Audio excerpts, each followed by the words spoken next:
Welcome to the 2025 Dialogue, a masterclass series by the HR Association of India. I'm Neha Jagnani, and today we are diving into a subject that holds the key to shaping powerful and lasting change in any organization. The topic is corporate storytelling with impact. To guide us through this transformative topic, I'm thrilled to introduce someone who has dedicated her career to helping professionals master the art of impactful communication. Please welcome Dr. Sagarika Devburman. She's a global expert in communication, coaching, women's leadership, and corporate storytelling. As the founder of Beyond Communication, she helps organizations navigate complex conversations and drive transformation. An ISB alumna with a background in chemistry, management, and psychotherapy, she created the Lingua psychospiritual model of communication, blending language, psychology, and spirituality. Known for high stakes conflict resolution, including Naxalite negotiations, she was named Best in Class Most Influential Business Communication Coach in 2025, the only woman among the 5 global awardees. A former education advisor to the University of London, master trainer from Eka Academy Pvt Limited, and a certified young leadership program facilitator from TIS. She continues to empower professionals worldwide. Dr. Sagarika, thank you so much for joining. It's a great pleasure to have you. Thank you, Neha. The pleasure is all mine. And I look forward to this masterclass, having such a wonderful background of more than 2 decades in storytelling and tricky conversations. These have been a part of my daily strife with executives from throughout the world, and also my interaction with numerous storytellers globally, which has enriched my knowledge and wisdom in these two expertise which I have, which is tricky conversations and storytelling. Fantastic. In the corporate. Fantastic, Dr. Sagarika. I look forward to this exciting masterclass. And to begin with, my first question is, Dr. Sagarika, you have been coaching since 2009. And in those years, storytelling was often about engagement and inspiration. So I want to know, how did your understanding of storytelling evolve in the corporate context? Great question. So 2009 seems very long.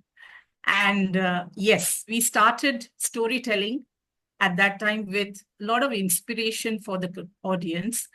It was a tool basically for rapport building, motivation, engagement, and to sense a spark a sense of connection. And what it did is generated applause. But I began to notice that it did not lead to action.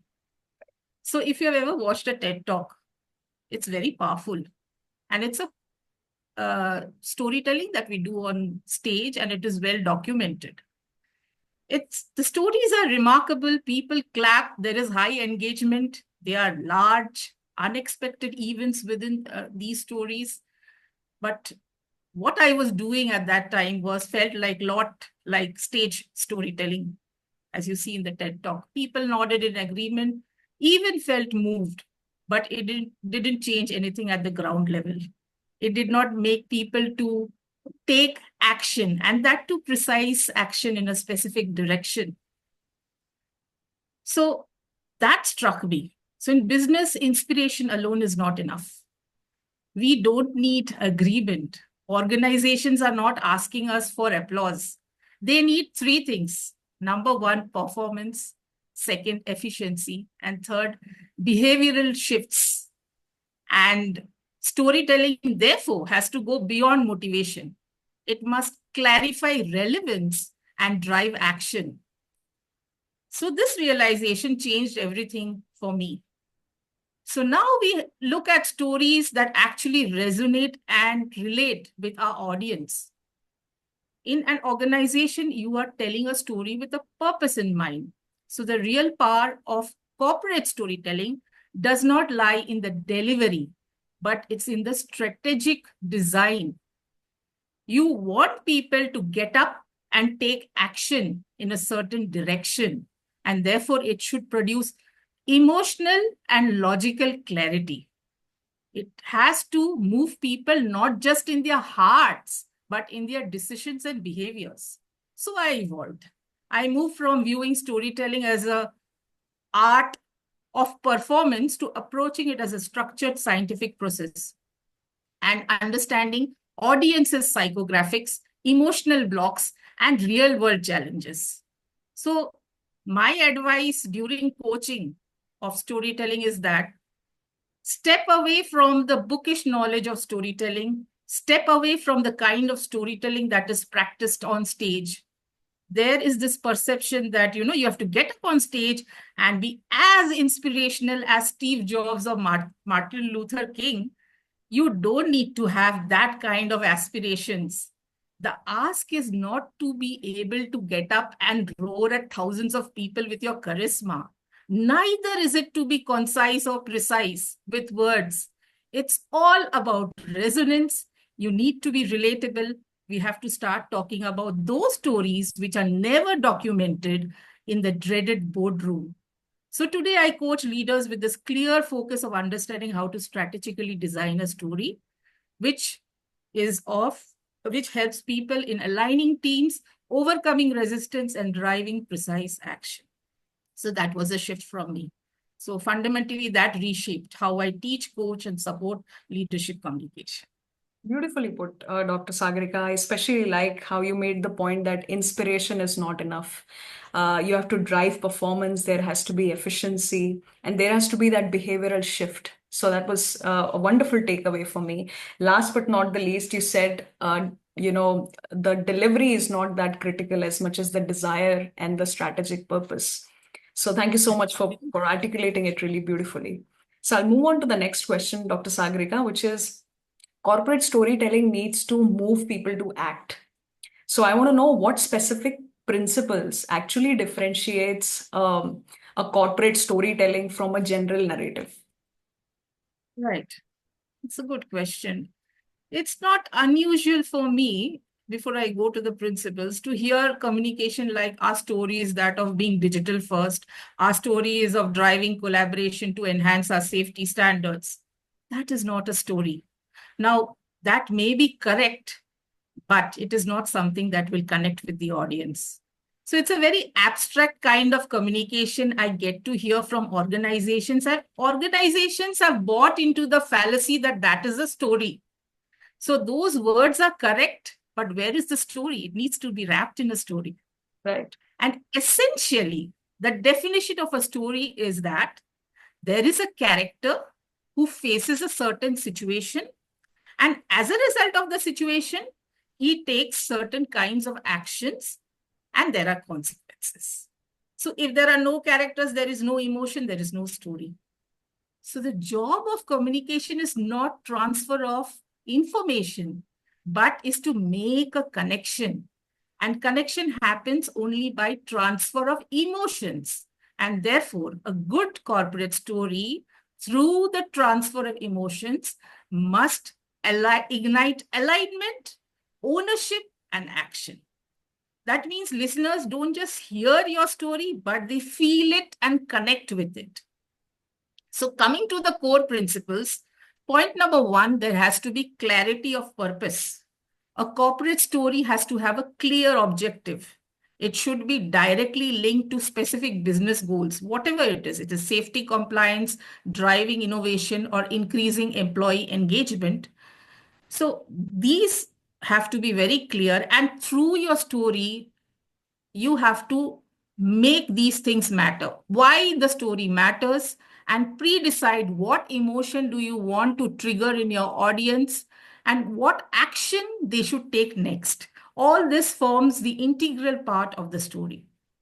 That's point number one, principle number one. Principle number two, emotional resonance and relatability you will get only when you have a story where people see themselves in the story. So therefore, if there is an employee called John who doesn't fully follow safety procedures, okay, so you can have a story around him, and in order to see that people follow completely the safety procedure, speak about John and what consequences he has faced because of not fully following the procedure. So this brings a sense of urgency in your audience, and they move from passive awareness to active accountability.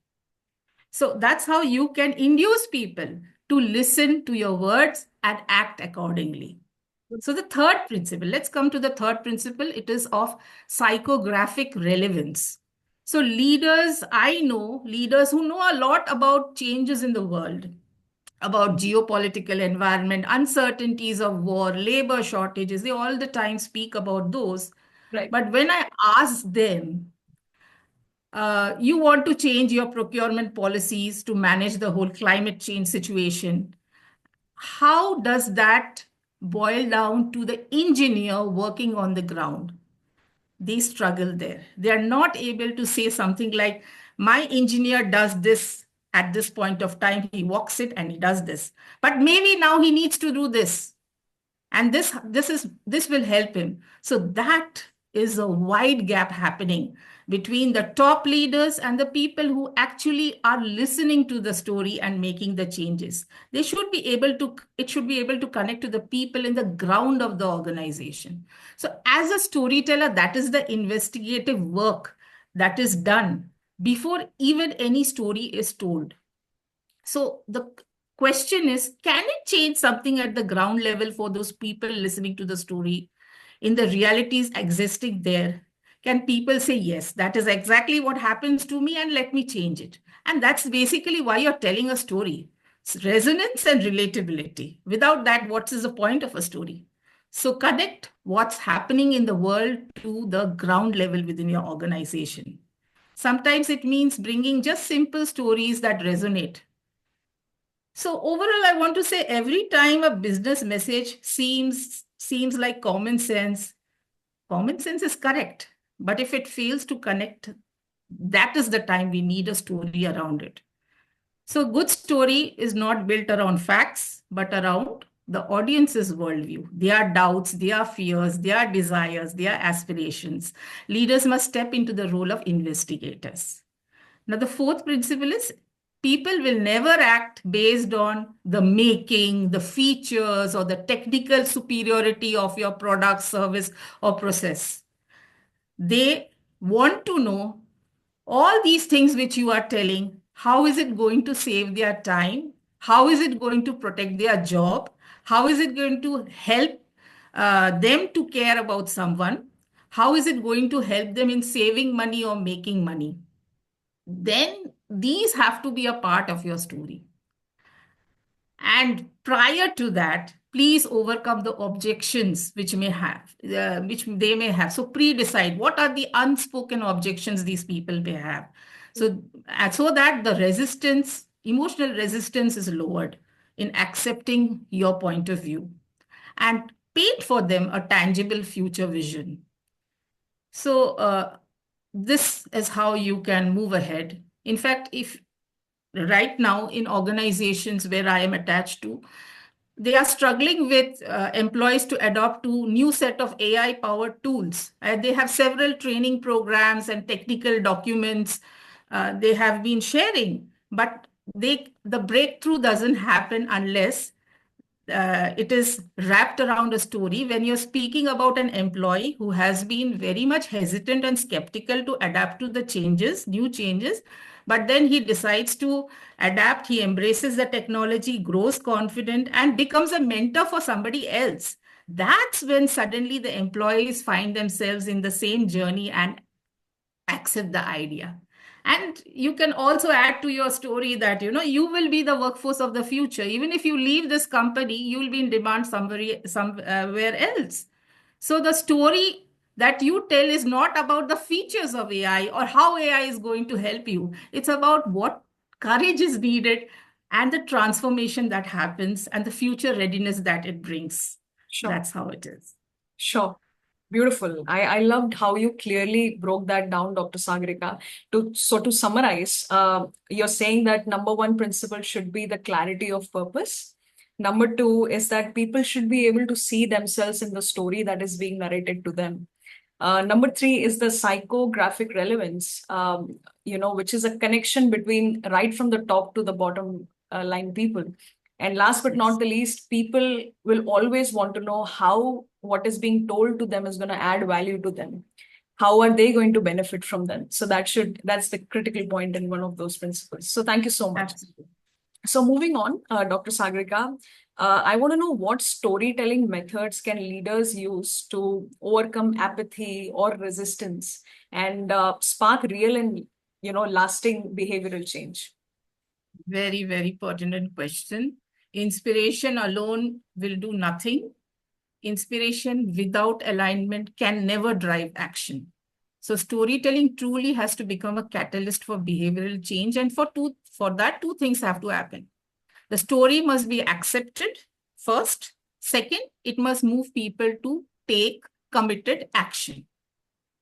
Now, I would like to reiterate this point. Employees in an organization, I'm so sorry to say this, they don't really care about the organizational goals. What they care about is how they would become successful following those goals. That would give them a sense of ownership. So in the corporate world, where leaders are obsessed with their goals and targets, and their conversation is around objectivity. Objectivity is a very huge part of their communication. But objectivity is a distancing device, as rightfully pointed out by Professor Stephen Denning, who is a master storyteller. So if a head says that, yes, I agree, I need to drive profits, but if I become obsessed with only goals and targets, it will not work. I have to become obsessed with how these goals and targets will make people successful.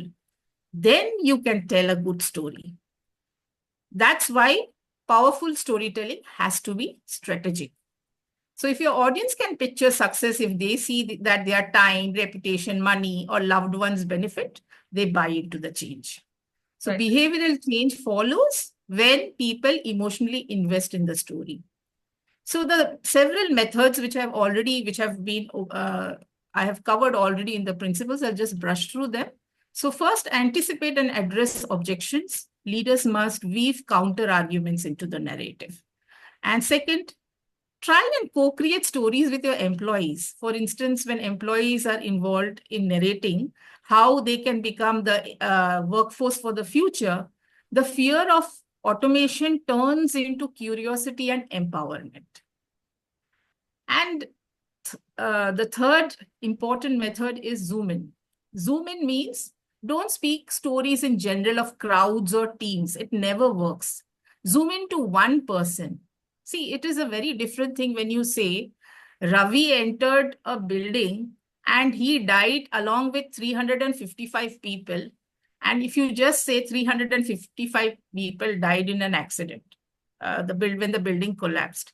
The second one is a statistic. The first one is a story where you're mentioning about Ravi, who was a 49-year-old man who entered into the building and died when the building collapsed, along with the others.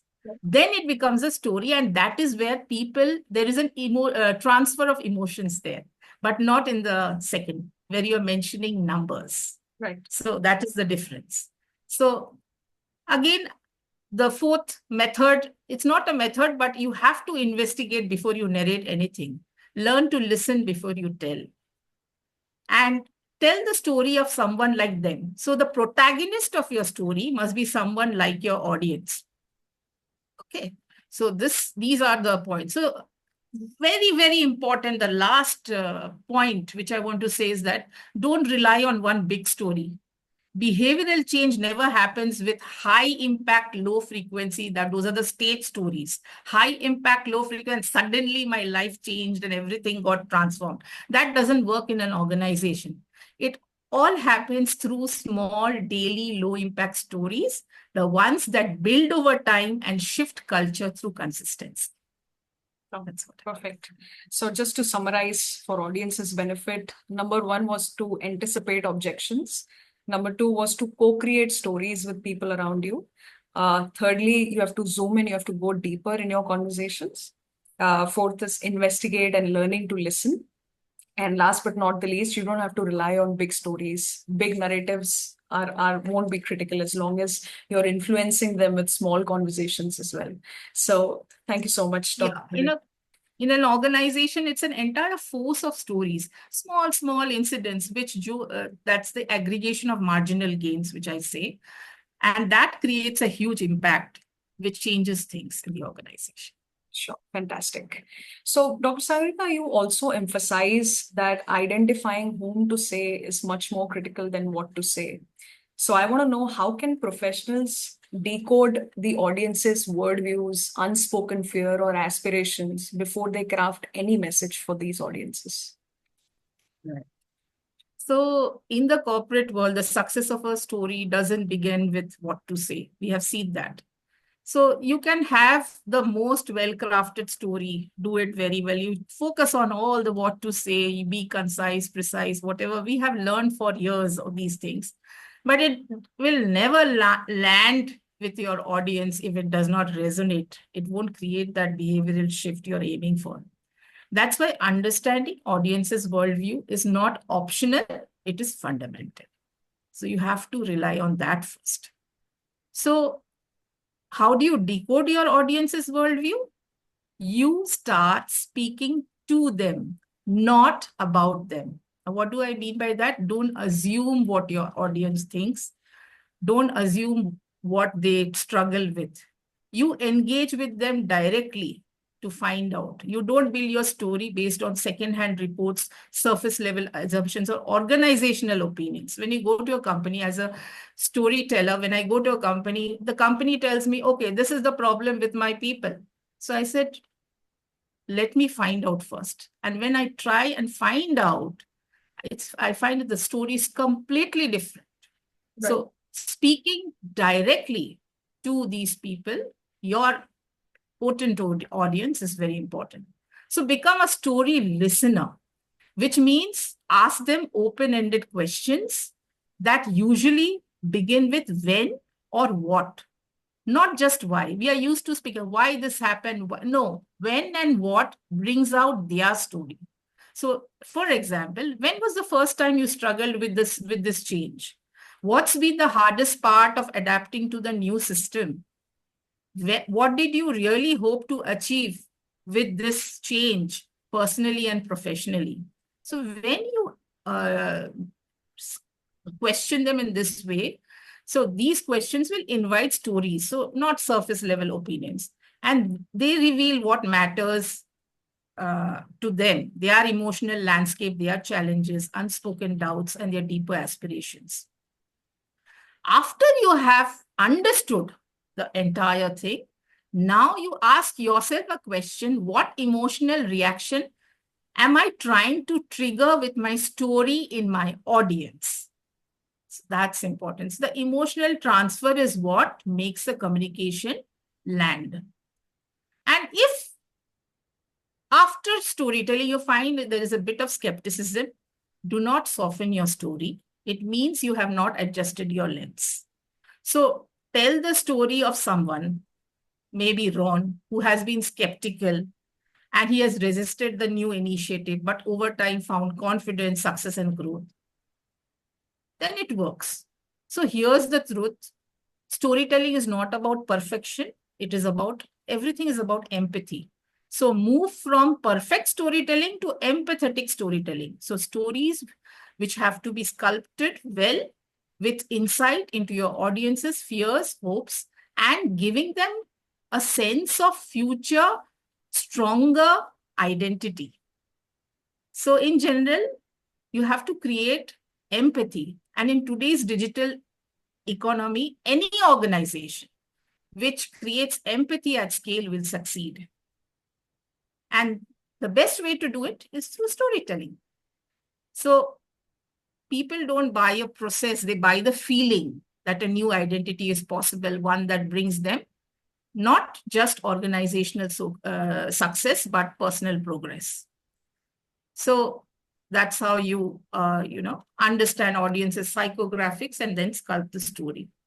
So very beautiful analogy from history, which I picked up, is from Nora Ephron's story. She was holding a conference on Thursday in a school building with a particular agenda. And she shared the agenda with her fresh group of journalists. She spoke about the when, why, and how of the conference. And she asked them to write the lead for the next day's newspaper. Now, lead is nothing but a first line which attracts audience. So everybody, all these fresh journalists wrote about everything of the when, why, where, how, everything. And she said, no, you are wrong. The lead should have been that next Thursday, there is no school. Why? Because this newspaper is on the maximum audience for the newspaper are the parents of the children going to the school. So you see how you have to adapt your story based on the aspirations of your audience. Sure. Beautiful, Dr. Sagarika. It's a very fresh way to look at communication. And some of the points that you have mentioned, it has to be relevant. You have to speak about them. To be able to understand the emotions of the audience, you've got to ask the right questions. And that emotional transfer should happen because eventually it is not about perfection. It is about the empathy that you showcase when you're communicating. So thank you so much for that. This brings us to the last question of this masterclass, Dr. Sagarika, which is, what are 3 practical steps any executive can take today to begin their storytelling journey? Yeah, this will be a real takeaway for our audience today. So corporate stories are therefore not just meant for leaders. Anybody can use it.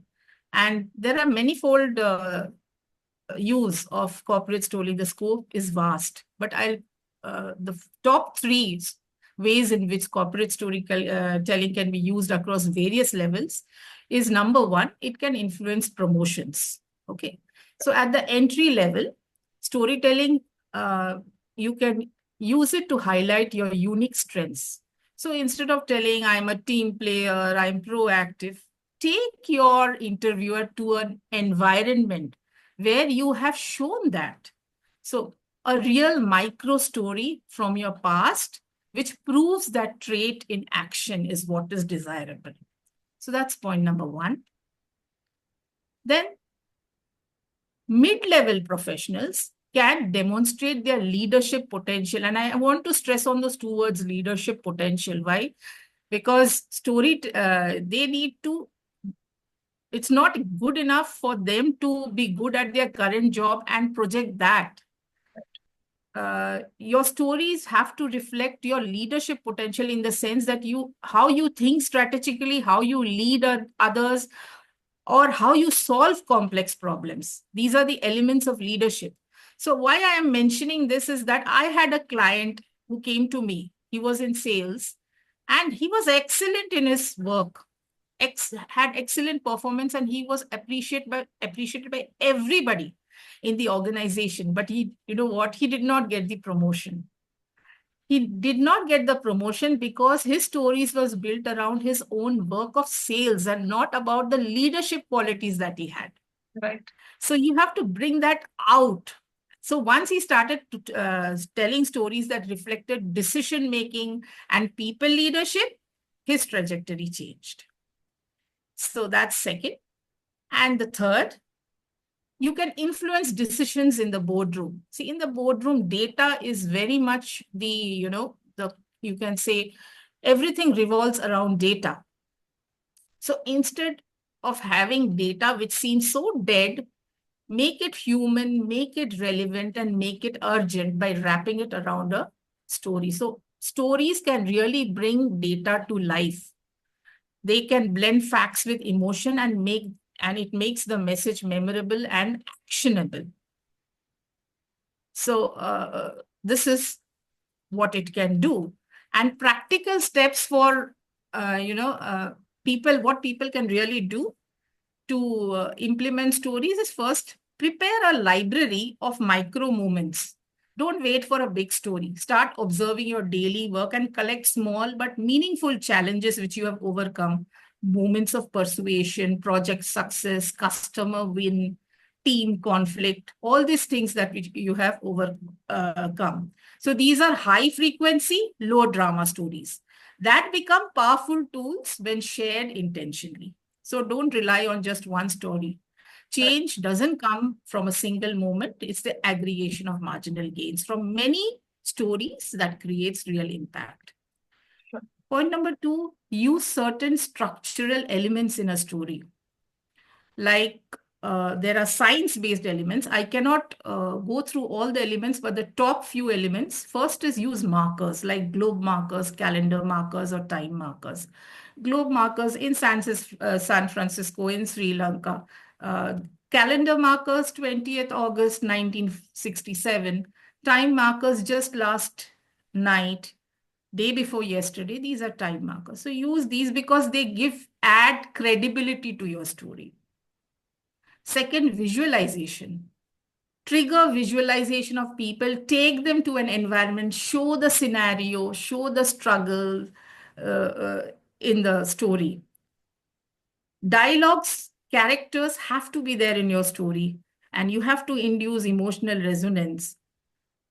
But don't forget the message in the process. Don't get so involved in your character. Don't get consumed with the character. Remember, what was the point you told that story? So don't forget the message. So these are the elements which you need to add. Now, coming to the third, very important, shift from, which I have already told you, shift from features to feeling. So are you solving a problem of time, money, reputation, or care for someone? Keep that always in mind. So, like in a meeting, if I remember an employee prepared a framework for his boss so that his meetings become efficient and he does not forget points during the meeting. So, this person, employee, instead of saying that this will make your meetings efficient, he said this framework will helps avoid those awkward moments when we look unprepared in front of clients. So that's a shift from feature to feeling, and that feeling is what makes people act. So the final thought which I want to tell you is that your story should offer them a better version of themselves. Show them who they can become through your story. Sure. So no matter your role, you can be a narrative leader. If you prepare your stories, structure them with intention and align them for people's emotional world. Sure. Fantastic, Dr. Sagarika. So doable and clear, I must say. With these points, it makes storytelling feel a little less intimidating and more real when you're communicating. So thank you so much. This brings us to the end of this masterclass. And on behalf of HREI, I want to thank you for your time, wisdom, and insights that you brought today. Those were not just profound insights, but those were incredibly practical, I would say. And our listeners are going to greatly benefit from your insights today. Thank you so much for that. I am glad. Thank you for having me. Thank you so much. I'll just have a quick note to our listeners, Dr. Sagarika. Thank you for tuning into this masterclass. If you enjoyed today's conversation, do not forget to subscribe and leave a review. Until we meet next time, let's remember stories have the power to create a lasting impact. And let's lead with stories that matters. Thank you so much, Dr. Sagarika. Thank you, Neha.